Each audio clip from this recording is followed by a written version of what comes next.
Hello people, how are you going? Well, this class we're going to deal with passive voice.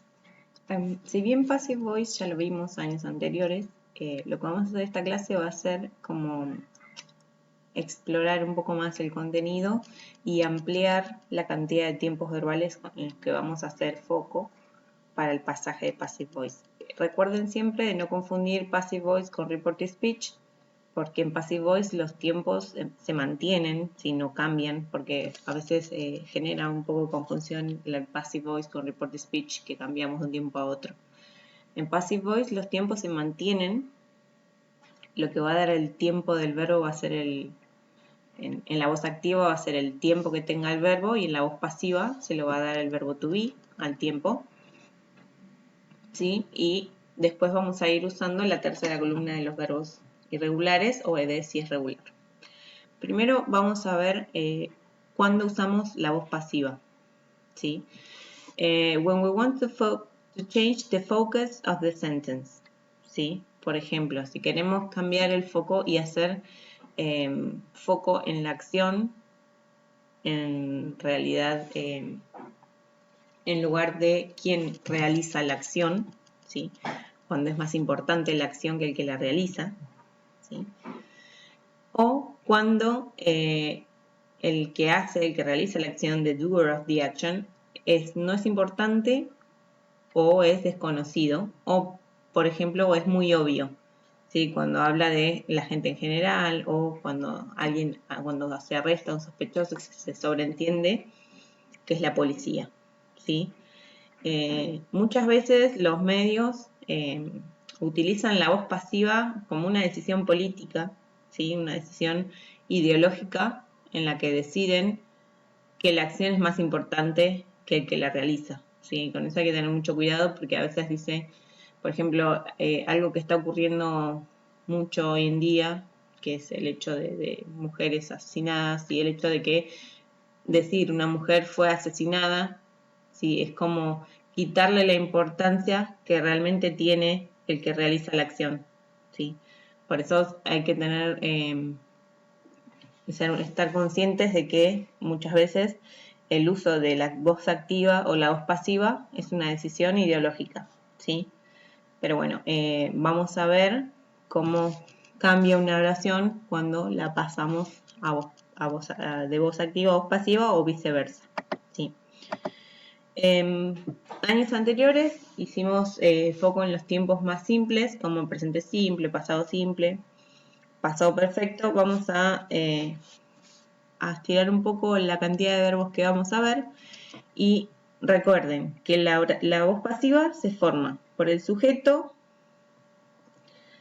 el verbo to be y el pasado participio. Recuerden que el pasado participio es la tercera columna, o el verbo con ed si es regular.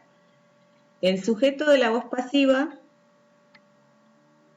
va a ser el objeto de la voz pasiva, de la voz activa. Por ejemplo, en el primero que dice presente simple, I read an interesting novel, ¿sí? Entonces, novel, an interesting novel es el objeto de la oración, que va a pasar en la voz pasiva a ser el sujeto. An interesting novel, verbo to be, en presente, porque estamos en presente, is read, ¿sí? Fíjense que acá este verbo es irregular y es igual en las tres columnas. Por eso es que no lo van a ver, ¿sí? Pero tiene una pronunciación diferente. En la segunda y en la tercera se pronuncia read, y en la primera se pronuncia read, ¿sí? Presente continuo, present continuous, I'm reading an interesting novel. An interesting novel is being read. Past simple, I read an interesting novel last night. An interesting novel was read last night. Fíjense que el verbo to be le da el tiempo, ¿sí? Cuando es continuo, fíjense que tengo I am reading, como reading es el verbo que va a ir en tercera columna. Para darle la parte continua, o sea, todos los que tengan continuos van a tener el verbo to be en infinitivo, que sería is, y después van a tener el being con ing. Fíjense que acá en el pasado continuo también tenemos I was reading an interesting novel was being read. ¿Sí? Esa sería la diferencia. En los tiempos continuos van a tener el to be, el being y la tercera columna. El to be, si es presente, va a ser is, am o are. Y si es pasado, va a ser was o were. Lo mismo pasa con los perfectos. Todos los perfectos van a tener, ven como tienen en la voz pasiva, I have read. En la voz pasiva van a tener has been read. ¿Sí?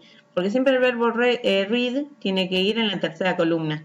Entonces, para darle el aspecto perfecto, vamos a poner el been. Fíjense que acá, en el pasado perfecto, pasa lo mismo. I have read, the novel had been read. ¿Sí? Tienen el been en el medio. En el futuro, sí, en el futuro simple, o en cualquiera de los modals en presente, ¿sí? Should, could, must, may, might. Fíjense que todos los modals van seguidos de infinitivo. Y el will, que sería el que le da el tiempo futuro, también puede ser considerado un modal.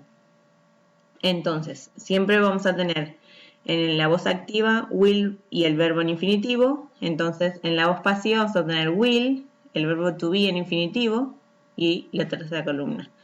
Will be read. Lo mismo va a pasar con los modals. Should read y en la voz pasiva should be read. ¿Sí?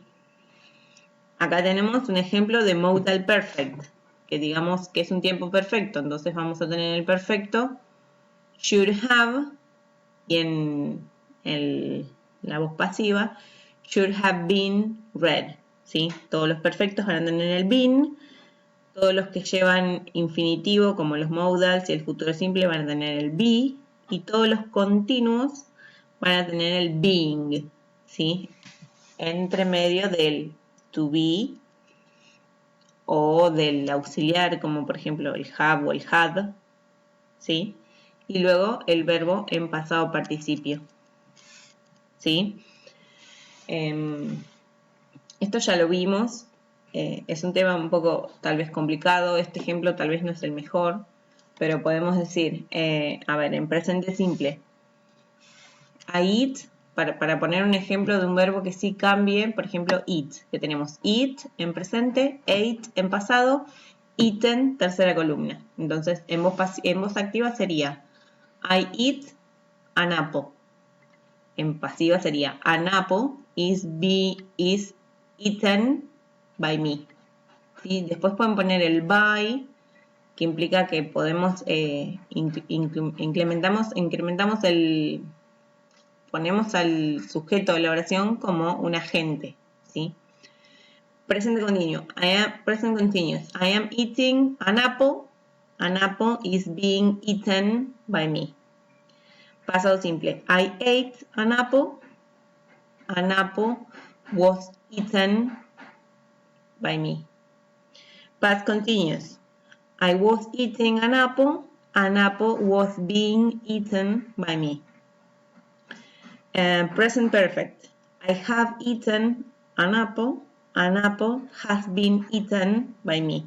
Fíjense que en el presente perfecto cambia el have y ponen el has, porque cuando yo doy vuelta a la oración, en la persona pasa a ser el objeto y el objeto pasa a ser el sujeto.